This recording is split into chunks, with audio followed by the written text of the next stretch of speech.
I've been in the kitchen, whipping. I've been chefing, mix it with my Basketball fans, hello and welcome. I'm Caleb Champion. We're going to be revamping Bucket Center on YouTube. I'm going to have 2 uploads a week. I'm going to try to aim for that, and we're going to be doing some sports recaps, especially of the NBA. I'm going to be doing some bold predictions and some rants for you guys on this channel. So let's start with today's episode, the trade deadline, and we're going to talk about all the deals that went down. First of all, the New Orleans Pelicans and the Sacramento Kings did possibly the worst trade in NBA history on the part of the Sacramento Kings. Probably the most lopsided trade I have ever seen in my lifetime. Omar Caspi and Boogie sent to the Pelicans in exchange for Langston Galloway, Tyreek Evans, Buddy Hield, and a 2017 first-round pick, including a future second-round pick. And this is such a bad trade. And the Kings, their rationale, they think Buddy Hield is going to be the next Stephen Curry. Yes, you heard me right. Not Seth Curry, Steph Curry. And yes, Buddy Hield, I think he's going to be a great player in this league. I think when you go 4 years at the University of Oklahoma, though, that's some pause for concern. The last guy that was really good that went 4 years in college was Tim Duncan, I think. I can't remember another player that stayed in college that long. Usually when you stay in college, you're not good enough to make the transition to the NBA, but I get maybe Buddy Hield was doing it for academic reasons. We never know, but I think Steph Curry definitely has potential to be a Steph Curry-ish player. I don't think he's going to be Steph Curry, but I think he can be a solid player in this league, maybe a 18 to 20 points per game guy at his peak. But trading a guy that's top 10 in the NBA right now, the best center in the NBA, I don't think you do that, even for a guy that could potentially be Stephen Curry. Think of it like this. Buddy Hield is only like 3 or 4 years younger than DeMarcus Cousins, which is insane. And Cousins is a beast. Yes, I know he has some attitude problems, and maybe they're trying to change the culture, also getting rid of Matt Barnes. But I frankly just don't see it. I think that they're making a huge mistake with this trade. But that's just my personal opinion. But for the the New Orleans Pelicans side of things, they get DeMarcus Cousins to team up with AD in that front court. That's going to be the most athletic, explosive front court we've seen possibly in NBA history. You look at these guys, their versatility, their ability to space the floor with their shot. Boogie Cousins has a nice 3-ball. Anthony Davis is good in the mid-range.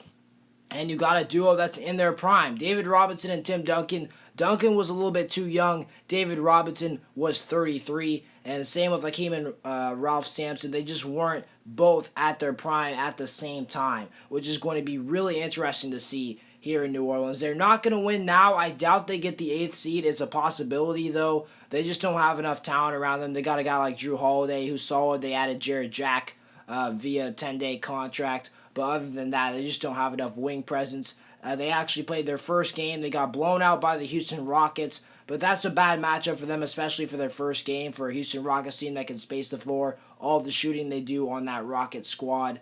It was just a bad matchup. And Omar Caspi actually got hurt. He might be out for the rest of the season. So that's going to be brutal for the Pelicans. They weren't able to do any other deals at the deadline to get any other guard play. They're a little bit big heavy. They also waived Terrence Jones, which is a step in the right direction to get another guy from free agency. Anyways, let's move on to the Brooklyn Nets and the Washington Wizards, who exchanged a deal in which they sent a 2017 first-round pick and Nicholson, the Wizards did, to the Brooklyn Nets for Bojan Bogdanovic and Chris McCullough. This is a great move for the Washington Wizards, actually for both teams, because the Washington Wizards get a guy that can shoot it lights out, a small forward that they can bring off the bench, which is really bad. The Washington Wizards have a really bad bench, and they need to have a good bench to contend with teams like Toronto, Boston, and Cleveland in the Eastern Conference. So a great move for them. The Nets, a step in the right direction for them. They get a draft pick, which they don't have many because the Boston Celtics robbed them of their picks in one of the worst trades in NBA history. They have their picks for a couple years, so Brooklyn's trying to get some picks back, some young assets as well. Let's look at the Chicago Bulls and the Oklahoma City Thunder. And the Thunder get Doug McDermott and Taj Gibson for Cameron Payne, Anthony Morrow, and Jonathan Laverne. So this is a great trade for the Thunder. Not really sure what the Bulls are doing. They're trying to get their point guard for the future, and that's right now Cameron Payne. He's probably going to come in and start for them. I do not think he deserves to start for any team in the NBA. I get what the Bulls are trying to do, maybe try to build around Jimmy Butler with a young guard, a good sharpshooter in Morrow. They lack three-point shooting as well. But trading Taj Gibson and Doug McDermott for virtually nothing, just not the smartest of decisions for the Chicago Bulls. I believe they could have got more for those players. They were trying to get a guy like Andre Robertson to be in the trade, but the Thunder were smart about that. They know he's a restricted free agent in the offseason. They want to keep him. He's a solid wing defender.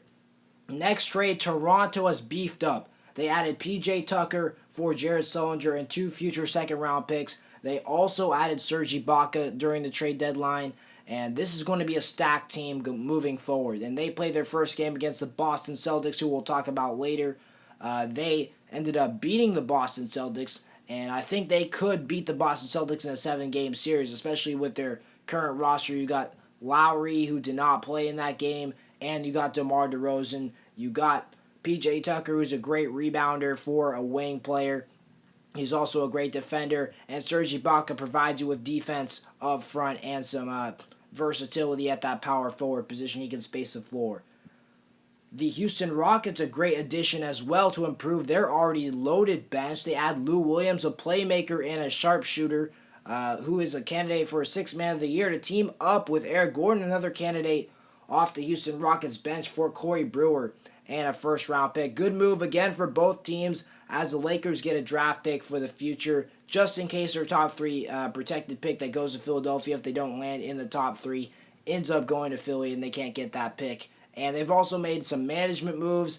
Jeannie Buss fired her brother, Jim Buss, and Mitch Kupchak, which is a great move in my opinion. Mitch Kupchak has made some good moves. He's also made some terrible moves. They bring in a guy in Magic Johnson, who I believe is perfect for this job. He used to play for the Los Angeles Lakers, obviously, probably arguably the greatest player in their franchise history, and he knows basketball. He's a good entrepreneur, a good businessman. I think he's going to make some good moves with the Los Angeles Lakers. They already seem headed in the right direction. I think this is pretty much going to be a year where they can determine which young guys can stay, which young guys are they going to trade for potentially a star caliber player. I know they were actively pursuing Paul George at the trade deadline. That wasn't able to happen, but the Lakers definitely a destination for upcoming free agents and stars in the future. Also, Lonzo Ball, as I was making this video, Lonzo Ball's dad actually said Lonzo doesn't want to go anywhere else but the Los Angeles Lakers, which is a good sign for Laker Nation out there. But let's talk about their rivals, the Boston Celtics, who did absolutely nothing